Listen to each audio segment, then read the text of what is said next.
La légende de la fleur de mai ou comment le printemps chassa le dur hiver.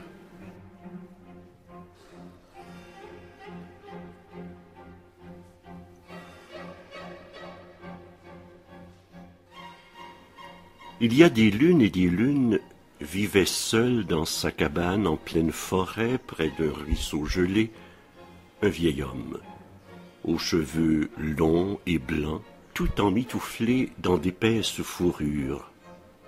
C'était l'hiver. Partout ce n'était que neige et glace.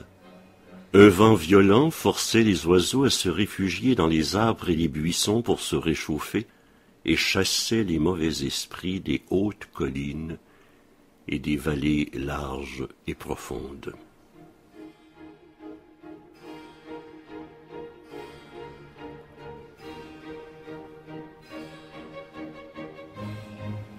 Le vieil homme sort chercher du bois sous l'épaisse neige afin de garder au chaud sa cabane. Il revient bredouille et désespéré. Assis près des braises mourantes, il implore le Dieu du ciel de ne pas le laisser périr. Soudainement, le vent lui répond par un hurlement et d'un coup souffle la porte de sa cabane.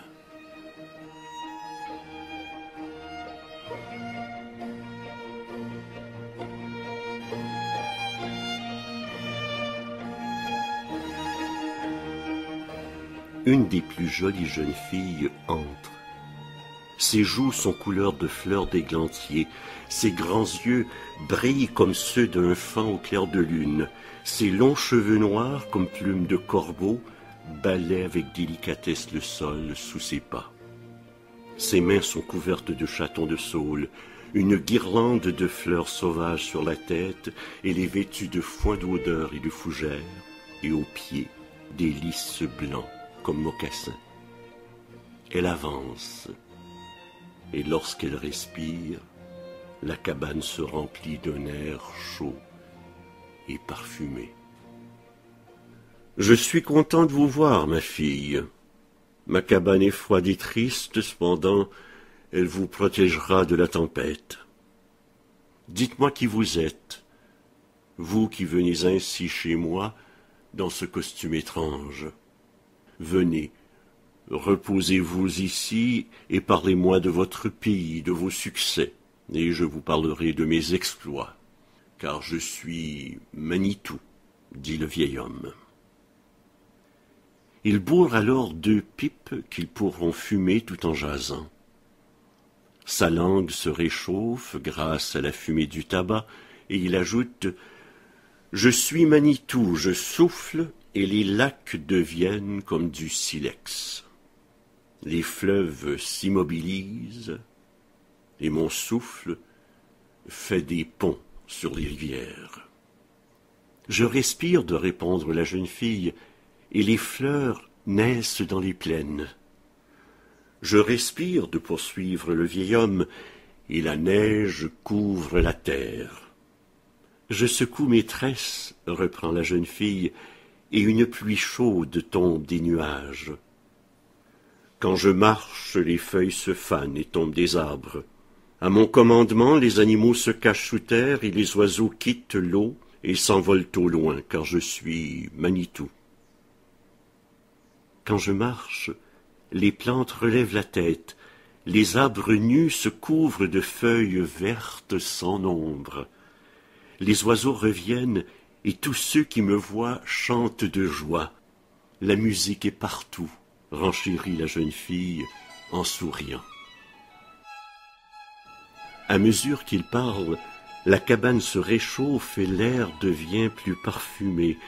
La tête du vieil homme tombe sur sa poitrine et il s'endort. Le soleil alors revient, et les oiseaux bleus volent au-dessus de la cabane et chantent « J'ai soif, j'ai soif ». Et la rivière répond « Je suis maintenant libéré, venez et buvez ».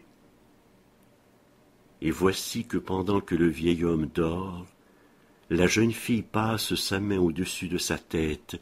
Il devient alors de plus en plus petit, une goutte de rosée sort de sa bouche, et rapidement il se change en un tout petit bouquet au ras du sol. Ses vêtements deviennent des feuilles défraîchies. La jeune fille alors à genoux prend quelques-unes des précieuses fleurs roses et blanches, les cache sous les feuilles fanées, et en soufflant sur elles leur dit « Je vous donne toutes mes vertus et mon souffle le plus doux. Et ceux qui voudront vous cueillir devront le faire avec respect, en s'agenouillant. »